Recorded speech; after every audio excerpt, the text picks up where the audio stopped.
আমিনগাঁৱত আৰক্ষী আৰু বন বিভাগৰ দ্বাৰা কাজিৰঙাৰ কাছ জব্দ আৰু 2 কাছ সৰবৰাহকাৰীক আটক কৰিছে আৰক্ষীয়ে। কাজিৰঙাৰ পৰা বহিৰাজ্যলৈ দুষ্প্ৰাপ্য কাছ সৰবৰাহৰ সময়ত আমিনগাঁৱত জব্দ কৰা হ'ল দুষ্প্ৰাপ্য কাছ। ছত্তীশগড়ৰ দুগৰাকী ব্যক্তিয়ে সৰবৰাহৰ চেষ্টা কৰিছিল এই দুষ্প্ৰাপ্য ইণ্ডিয়ান ফ্লেপচেল কাছ।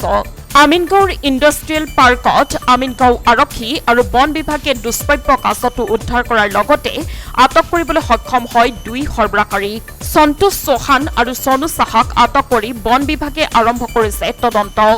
CG07CP2417 নম্বৰৰ ট্ৰাক এখনেৰে সৰবৰাহৰ চেষ্টা কৰিছিল দুষ্প্ৰাপ্য কাছটো।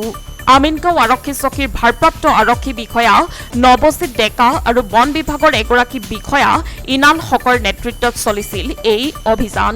কালি বন বিভাগে আমিনগাঁও আৰক্ষীৰ জিম্মাত 2 সৰবৰাহকাৰীক গতাইছিল। আজি বিভাগীয় তদন্ত আৰু আইনী প্ৰক্ৰিয়াৰ বাবে 2 সৰবৰাহকাৰীক বন বিভাগে পুনৰ নিজৰ জিম্মাত লৈ তদন্ত প্ৰক্ৰিয়া আগবঢ়াইছে।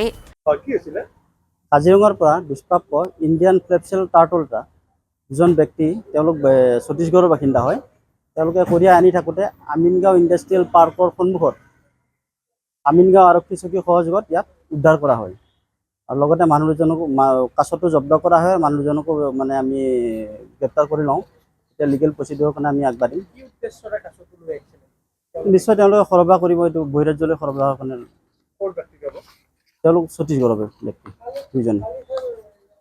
ব্যুৰো ৰিপৰ্ট সংবাদ লহৰ।